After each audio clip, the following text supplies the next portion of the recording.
yang tadi, Pak. Oh, boleh, silakan. Ayo. Tentang bilangan biner kan ya? Silakan. Ya, yang tadi, Pak. Oke, boleh. Penjelasannya belum memuaskan.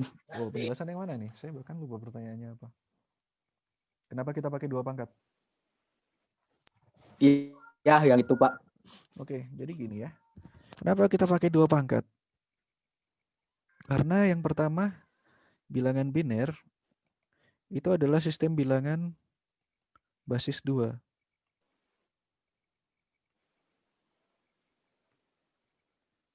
Hanya ada 2 kemungkinan. Kalau nggak 1, ya 0.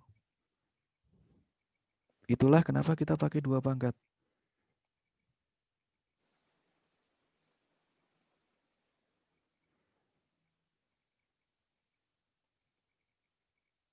Kalau misalkan kita bilang suatu bilangan, anggaplah ada 110.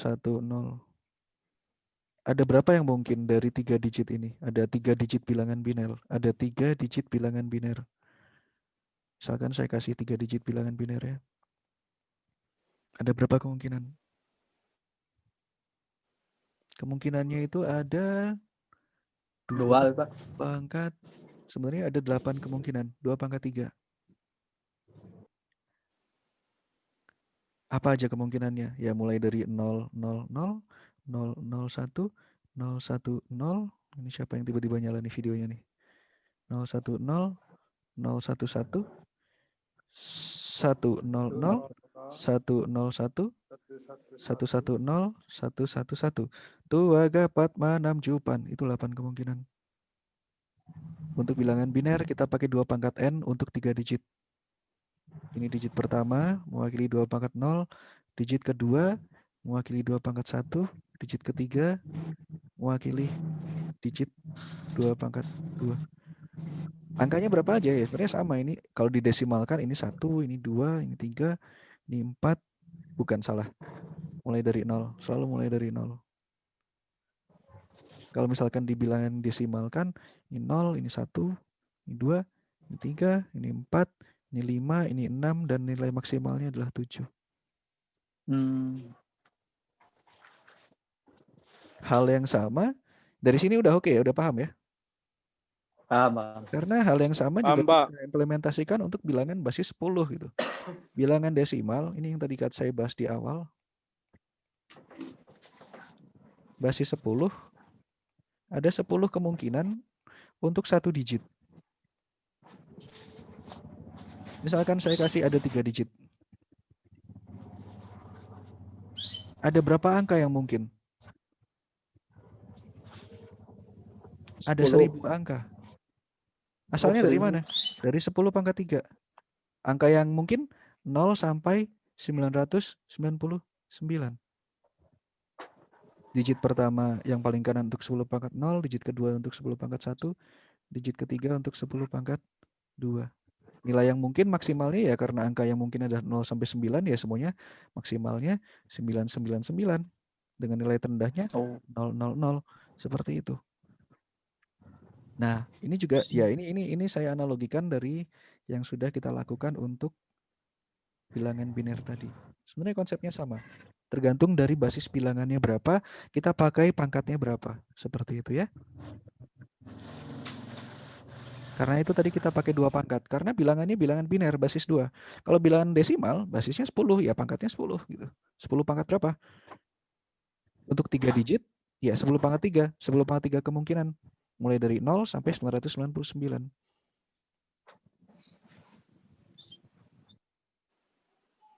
Cukup paham sampai sini? Saya suka Paham, Pak. ini pertanyaannya dalam. Ya semoga bisa meningkatkan pemahaman Anda tentang sistem bilangan, terutama bilangan desimal dan bilangan biner.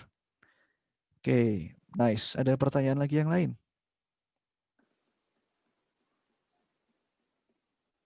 Kalau tidak ada pertanyaan lagi, kita tinggalkan bilangan desimal dan biner.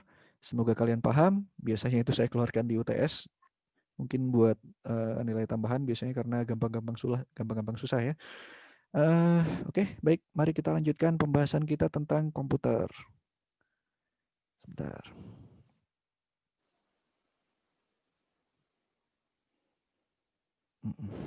Nih. Tadi kita sudah berbicara tentang mana nih? Komputer generasi pertama dengan salah satu contoh komputernya Colossus. Kita lanjutkan ya, ini tadi sampai tahun 56. Sebenarnya sampai tahun 50 komputer-komputer jenis besar seperti ini itu masih jarang dipakai karena mahal, terus orang-orang masih lebih percaya kepada komputer tenaga roti, ibu-ibu yang dikumpulkan di satu ruangan yang disuruh menghitung banyak hal tadi. Dan barulah kita masuk ke transistor. Tadi seperti saya terangkan di slide sebelumnya, salah satu fungsi utama dari vacuum tube tadi adalah sebagai trioda yang bisa memberikan kemungkinan nilai 0 atau 1 berdasarkan tegangan yang kita berikan ke dia, berdasarkan tegangan yang kita berikan ke tabungnya. Komputer generasi kedua ditandai dengan munculnya transistor yang secara ukuran bisa kalian lihat. Ini kalau misalkan kita bicara, kalau misalkan kita bicara ukuran saja, bisa berapa ini? 1/100-nya kali ya, 1/50 mungkin. Ini adalah tabung vacuum tube-nya. Ini kakinya ada berapa nih? 1, 2, 3, 4, mungkin ada 8. Dan inilah transistornya.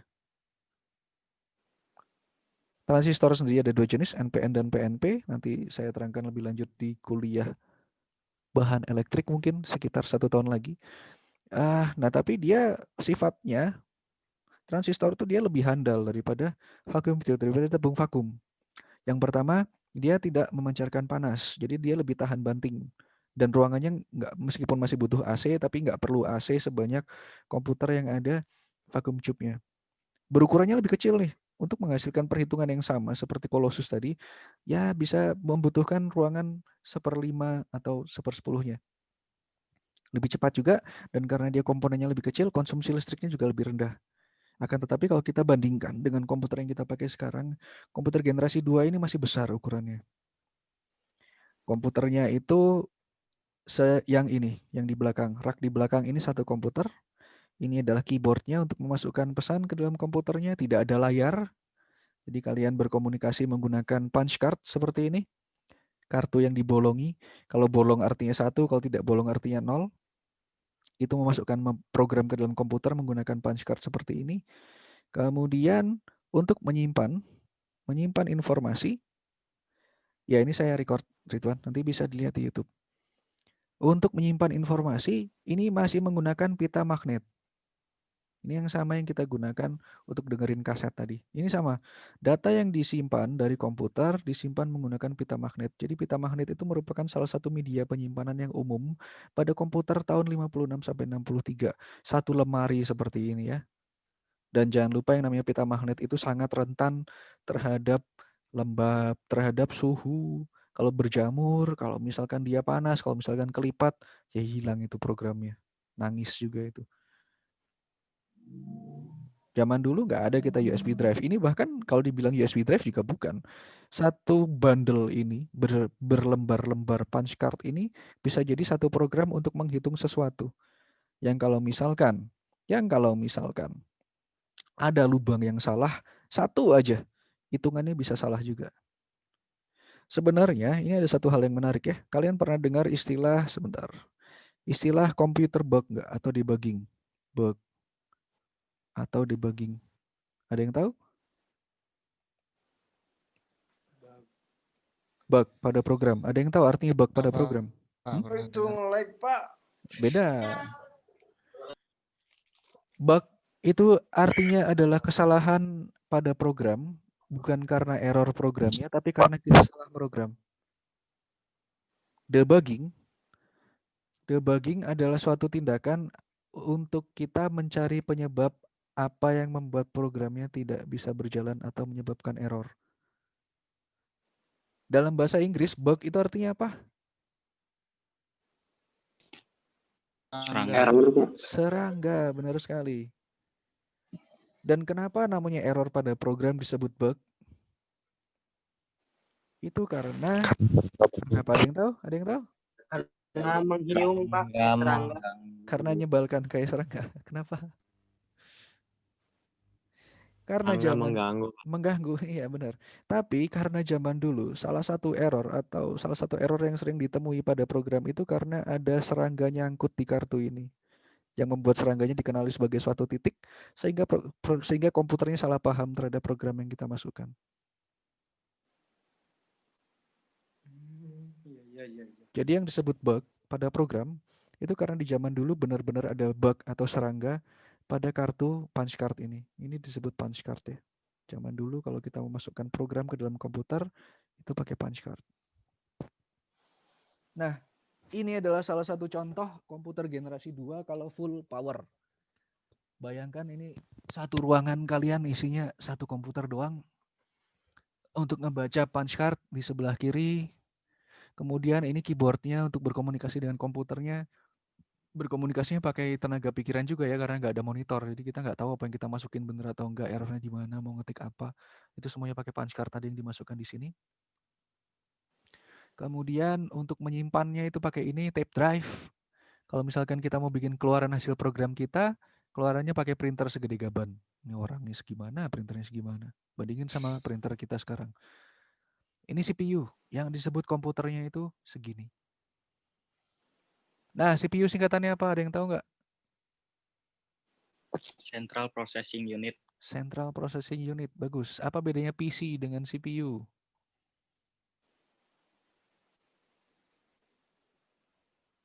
Ada yang tahu nggak? Apa singkatannya PC? Ada yang tahu PC? Personal unit. C itu artinya komputer ya. PC itu personal Oh. computer. CPU adalah Central Processing Unit. Jadi PC mah itu mungkin Pak sudah lengkap gitu Pak. Bagus sekali. Bagus Cuma sekali. layarnya Pak. PC itu sudah lengkap ya. Kalau kita bicara PC, PC itu ini PC zaman jebot itu seperti ini. Yang disebut PC itu gabungan biasanya ada komputernya ini.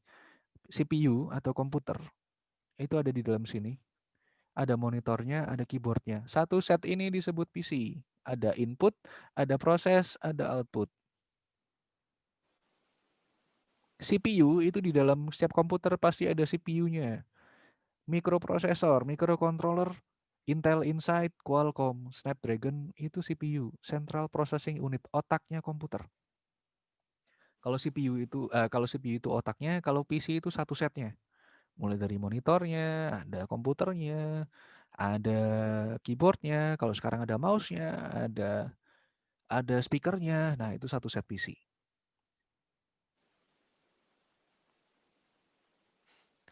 Nah, oke. Ini tahun 63 itu kurang lebih komputer itu masih kayak gini ya. Tapi yang namanya transistor tadi ternyata masih bisa dikecilin lagi. Karena itulah kita kenal komputer generasi ketiga tahun 63 yang namanya transistor itu bisa dimasukkan ke dalam sini. Satu IC atau integrated circuit itu bisa menyimpan sampai 30 transistor tergantung kakinya berapa. Dan apakah ini itu transistornya? Jangan salah. Sebenarnya chipnya itu cuma sekecil ini. Kaki-kakinya itu ditarik lagi ke dalam chip menghubungkan input outputnya di sini. Ini adalah bungkusnya saja atau plastik case, kotak plastiknya. Pin itu kaki-kakinya itu yang mewakili kaki-kaki transistornya tadi. Ini yang disebut dengan miniaturisasi. Mulai dari tabung vakum yang gedenya segede genggaman tangan sampai ke transistor yang seujung jari, sampai akhirnya satu ujung jari yang sama bisa memuat 30 benda yang sama seperti ini. Ini terjadi tahun 63. Yang membuat komputer jadi lebih kecil. Mulailah dikenal istilah personal komputer. Ini contoh satu IC. Di dalam IC-nya itu ada apa? Ini ada yang ngegambar-gambar kecil-kecil kayak gini. Ya, itu nanti kalau kalian sudah masuk tugas akhir mungkin. Tapi juga nggak akan ada sih di Muhammadiyah Bandung. Inilah yang disebut komputer generasi ketiga, tahun 64 sampai 71. Sudah ada layarnya, jadi kita bisa berinteraksi langsung dengan komputer. Programnya nggak perlu pakai kartu ajaib lagi, kita tinggal ngetik di keyboard. Kalau error langsung muncul di layar, nggak perlu ngeprint baru tahu errornya. Karena di generasi kedua, kalau kita ingin tahu programnya error atau enggak harus di print dulu.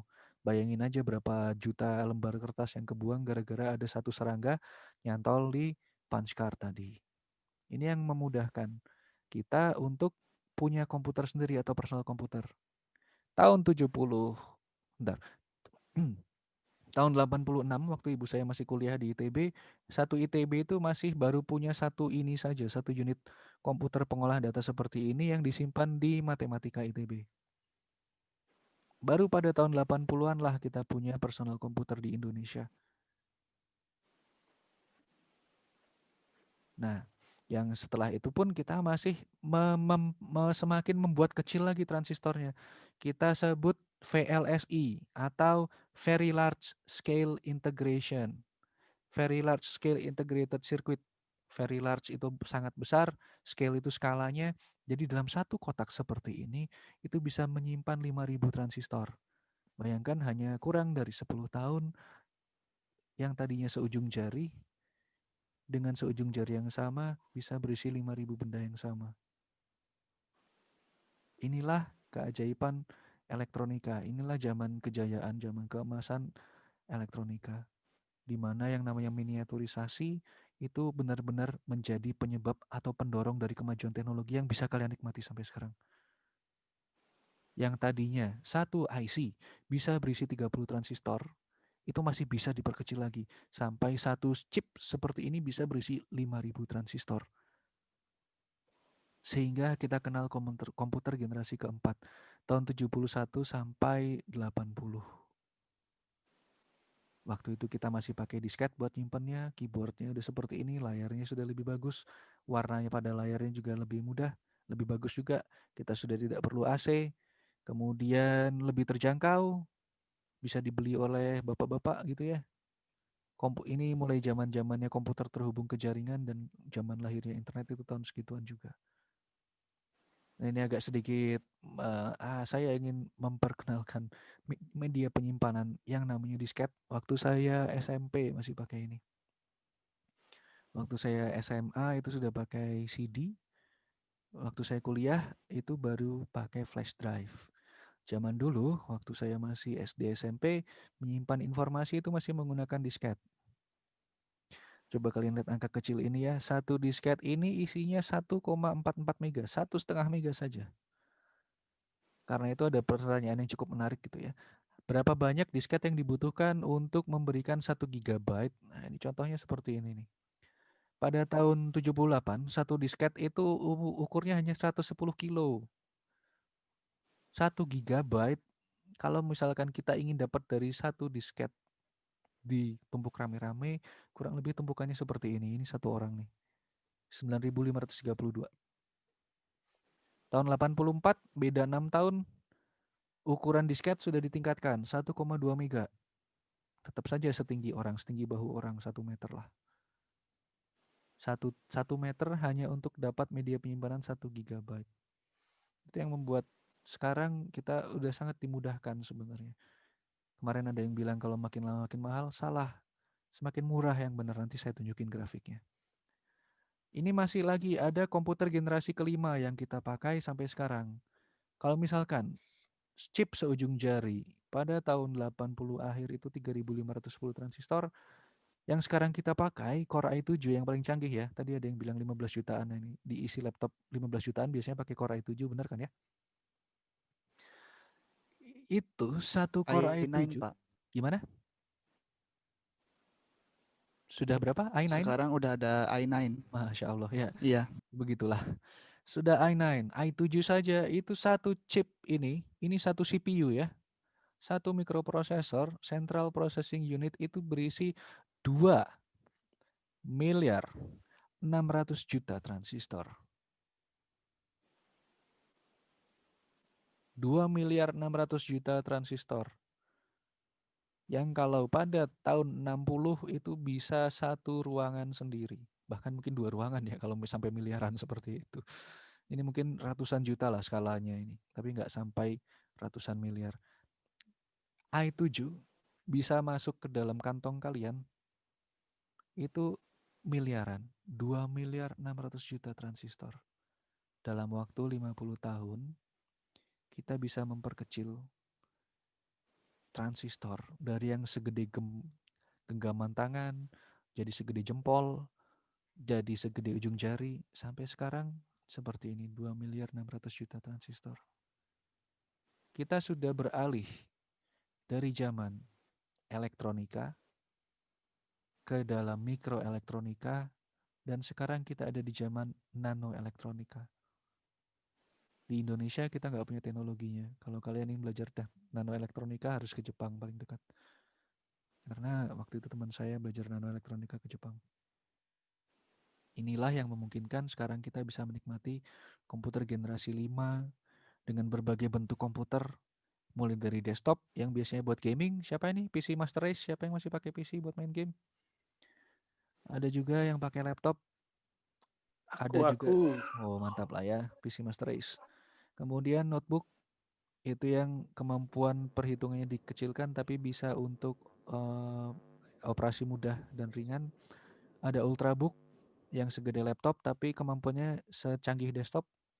Ada juga Chromebook, ini inovasi terakhir dari Google, yang penting bisa internetan aja. Kemajuannya dalam hal banyak ya. Pertama bisa parallel processing atau multi-threading atau multitasking. Dan juga teknologi di bidang semikonduktor dan superkonduktor, gimana material yang segede-gede jempol tadi bisa dikecil-kecilin segede rambut dibagi 7, dimasukin ke dalam sini, ke dalam mikroprosesor. Dan juga antar penggunanya semakin canggih. Siapa yang sudah pakai kacamata VR buat main game? Ada nggak di sini yang pakai kacamata VR buat main game? Belum pernah Pak, maaf. Nggak Belum apa-apa. pernah, Pak. Tapi itu masa depan lah ya. Kalau kalian suka Buat nonton doang, Pak. itu juga boleh buat nonton. Yaitu contoh antar muka pengguna, bagaimana kita bisa berinteraksi kepada komputer. Bandingin dengan 40 tahun yang lalu, di mana kita masih berkomunikasi menggunakan kertas dibolongin. Sekarang kita sudah pakai kacamata 3 dimensi. Bahkan mungkin nanti apa yang bisa kita lihat di anime SAO misalkan, atau yang suka terdampar di isekai tapi nggak bisa pulang karena jiwanya masuk ke dalam game, ya itu mungkin bisa terjadi di beberapa tahun yang akan datang. Tentu saja Seru, Pak. seru lah ya itulah perkembangan teknologi. Dan saya harap kalian tidak hanya menikmati tapi juga berperan di situ nanti di masa depan. Sangat kuat dan lebih murah. Lebih murahnya apa ya itu? Jadi beta tester. Asik. Ya, semoga nggak terjebak di dalam SAO ya. Waduh. Asik. Nah, itulah yang membuat Jangan cheater. jadi headcliff-nya nanti kalian. Itu yang membuat kenapa kita bisa bilang komputer jadi lebih murah. Yang tadinya satu ruangan, ya Overlord juga. Itu si Ains Aungul lupa namanya. Ya, itu sangat kuat dan lebih murah. Harganya jauh lebih murah ya. Mari kita bahas. Yang membuat lebih murahnya itu apa sebenarnya? Ini Bapak Gordon Moore nih, masih hidup nih sampai sekarang. Dia adalah biangnya Intel. i7, i9, nah ini biangnya nih Bapak Gordon Moore nih, tahun 56 dia bekerja di labnya Pak Shockley. Shockley ini adalah penemu transistor. Tahun 57 dia direkrut ke Fairchild, salah satu pabrik mikroprosesor pertama. Sekarang udah nggak ada, tapi ini sangat bersejarah karena tadi ada salah satu tugas yang dikumpulkan kemarin membandingkan, itu baru dikumpulkan pagi ini sebenarnya, membandingkan Intel dengan AMD. Pemilik Intel dan AMD itu dua-duanya sama, dulu kerjanya di Fairchild. Tahun 68 dia mendirikan Intel Corporation, sampai sekarang Intel menjadi salah satu supplier mikroprosesor terbanyak di dunia, dipakai di mana-mana. Intel Inside ya. Inovasinya di bidang apa saja? Di bidang memori komputer, di bidang IC tadi saya sudah jelaskan soal IC, satu kotak isinya macam-macam banyak transistor, dan juga desain mikroprosesor. Prosesor Intel yang berisi 2.600.000.000 tadi, salah satu bapak pemikirannya ya dia, si Gordon Moore ini. Dia membuat suatu hukum, judulnya adalah Moore's Law atau hukum Pak Moore, yang berkata bahwa jumlah transistor dalam luas area yang sama pada sebuah IC akan berjumlah 2 kali lipat untuk setiap 2 tahunnya. Jadi misalkan ada satu kotak di tahun, anggaplah ini satu kotak isinya 4 transistor. tahun 1972. Pada tahun 1974, kotak yang sama itu sudah akan berisi 8 transistor. Dan itu berlaku sampai sekarang. Bisa kalian lihat di sini, tahun 1970 untuk satu luas yang sama ya. Untuk satu luas yang sama. Itu ada 1000, ada sekitar 1000, paling bagus di 10.000 tahun 1970. Bandingkan dengan sekarang 2018 ya, tambah 2 lah. Itu untuk luasan yang sama kita bisa memuat 50 miliar kurang sedikit transistor. Jadi bayangkan kalau misalkan tahun 70 dianggaplah dua ruas jari telunjuk Anda itu isinya 10.000 transistor. Tahun 2018 untuk luasan yang sama itu isinya bisa 50 miliar transistor. Saya nggak yakin. Siapa yang di rumah pelihara kucing? Kalau kalian Ayam, Pak. Saya. Oke. Ayam. Ayam atau kucing itu sama-sama punya kutu. Burung. Burung saya jarang nemu kutu. Ayam sama kucing kutunya gede-gede. Ya, kutunya kecil-kecil lah bandingin sama kutu Cupang anjing. gimana, Pak? Kenapa? Kelinci, Pak, kelinci. Kalau kelinci berkutu nggak? Kok piara cupang? Kalau cupang Burung saya- berkutu, Pak, kalau burung. cupang Sama, Pak. saya Sama yakin nggak ada berkutu, kutunya. Pak. Oke lah, anggaplah kutu cupang. Ya, silakan dipikir kayak gimana itu kutu cupang. Anggaplah ada 50 miliar kutu cupang. Saya nggak yakin itu jari Anda juga cukup. Tapi kita bisa membuat benda yang lebih kecil dari kutu cupang. Sehingga pada 2 ruas jari telunjuk Anda, atau bahkan lebih kecil dari itu, kita bisa memuat 50 miliar transistor. Itulah yang membuat perkembangan teknologi komputer itu sangat pesat. Dalam 40 tahun, hanya dalam 40 tahun, kurang lebih 40 tahun ya, kita bisa membuat berapa kali lipat itu? 50 juta kali lipat untuk miniaturisasi. Itulah kenapa dari satu generasi ke generasi komputer yang lain biasanya itu umurnya hanya 7 sampai 8 tahun. Kita sekarang ada di generasi kelima dan mungkin generasi terakhir sebelum ada teknologi baru. Tapi ya kurang lebih beginilah jalannya teknologi mikroprosesor yang menjadi pendorong kemajuan komputer yang pada akhirnya mendorong kemajuan teknologi informasi dan komunikasi. Zaman dulu di telepon kita kagak ada chipnya, cuman ada buat nerima suara doang. Sekarang komputer kita udah bisa canggih, nonton TV, nonton YouTube, kirim-kiriman pesan, main Among Us, semuanya bisa dilakukan di komputer kita. Itu sama sekali tidak terbayangkan 20 tahun yang lalu. Ini contohnya.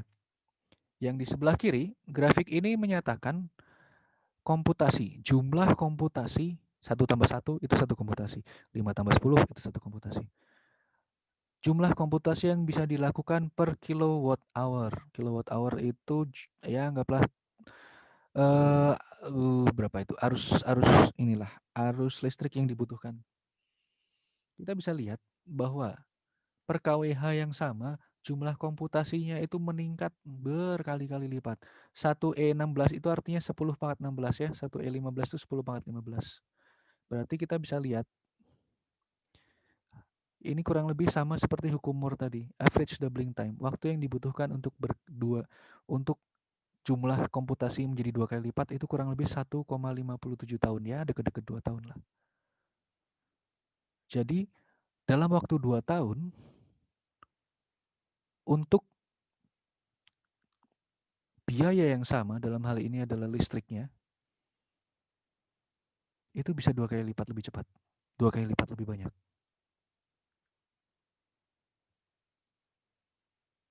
Kalau kita lihat di grafik yang sebelah kanan, ini adalah biaya yang digunakan untuk setiap juta standard operation per second ya. Anggaplah standard operation itu 1 tambah 1, 1 tambah 3. Ini menggunakan dolar tahun 1985. Biayanya itu semakin murah. Kalau dulu itu untuk menghitung satu operasi saja butuh 200.000 dolar US tahun 1985. Tahun 2000 itu bisa 10 pangkat minus 7-nya dibandingkan dengan 200.000 dolar pada tahun 1940. Ini yang disebut bahwa yang namanya operasi komputasi menggunakan komputer itu menjadi jauh lebih murah, jauh lebih murah. Jauh lebih murah dalam hal biaya, jauh lebih murah dalam hal listriknya juga. Itu akhir presentasi saya. Saya masih ada waktu 8 menit untuk tanya jawab. Kalau 8 menitnya masih habis, nanti saya buka link baru.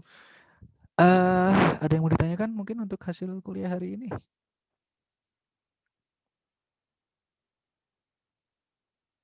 Kebayang bagaimana pesatnya kemajuan teknologi karena ilmu teknik elektro.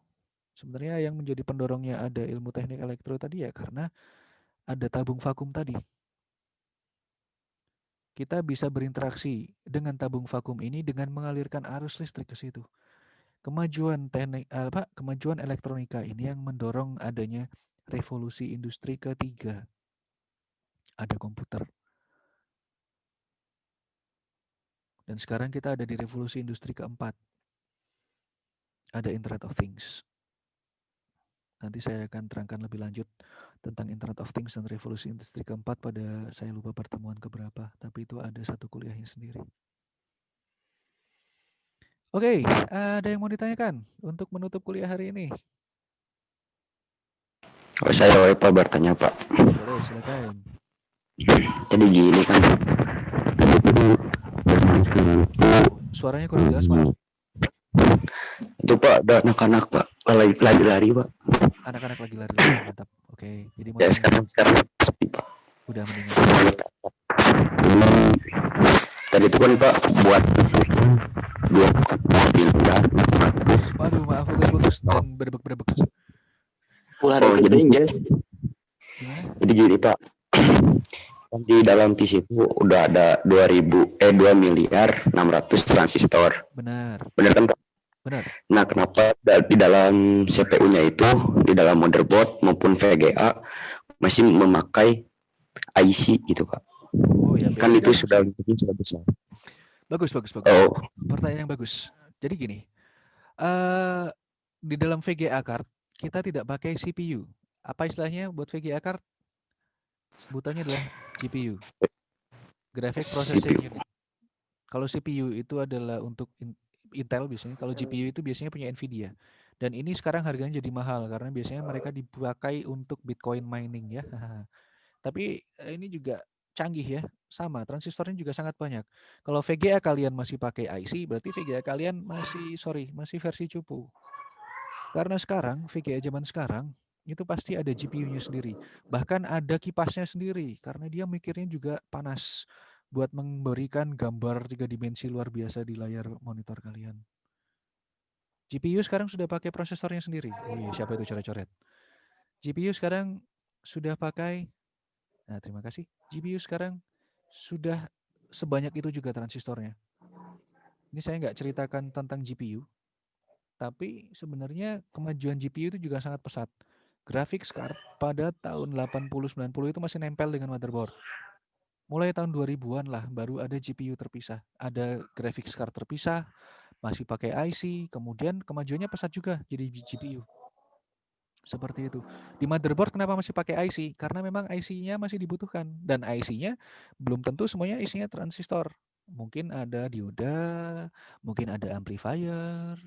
Fungsinya masing-masing. Satu IC belum tentu isinya transistor. Ada isinya macam-macam juga. Jadi ya, tapi pasti ada microprosesornya. Begitu juga dengan graphic card Anda. Pasti ada GPU-nya. Coba cari GPU-nya. Graphics Processing Unit-nya. Kalau buatan yang bagus itu buatan Nvidia gitu, ATI gitu, itu yang bagus-bagus tuh. Nah, itu juga sama. Silakan Anda cari tahu lebih lanjut tentang GPU ya. Silakan baca-baca lagi. Tapi jumlah transistor dalam suatu GPU-nya juga mungkin ya bisa bersaing dengan CPU sekarang. Ya mungkin masih di bawah itulah, tapi juga udah masuk ratusan juta mungkin ordenya. Sama, miniaturisasi juga bermanfaat untuk GPU. Kenapa di motherboard kita bukan cuma CPU saja? Ya karena memang masing-masing IC, circuit, itu fungsinya beda-beda ya. Nggak bisa dengan satu CPU semua masalah selesai. Enggak, ya mungkin satu CPU ini gabung ke IC A, ini ada fungsinya untuk apa? Ini ada gabung ke IC B, ini fungsinya apa lagi gitu. Wah, ini satu kaki nih masing-masing nyambung ke IC sendiri. Tapi yang IC-nya jumlahnya padat penduduk, ya itu satu saja atau mungkin dua, tergantung ada dual CPU atau enggak di dalam komputer Anda. Seperti itu. Gitu ya, cukup jelas? Cukup Pak, cukup. Tepat pertanyaannya, terima kasih. Pertanyaan yang lain. Satu pertanyaan ini sebelum mati sendiri. Pak, izin bertanya Pak. Boleh, silakan.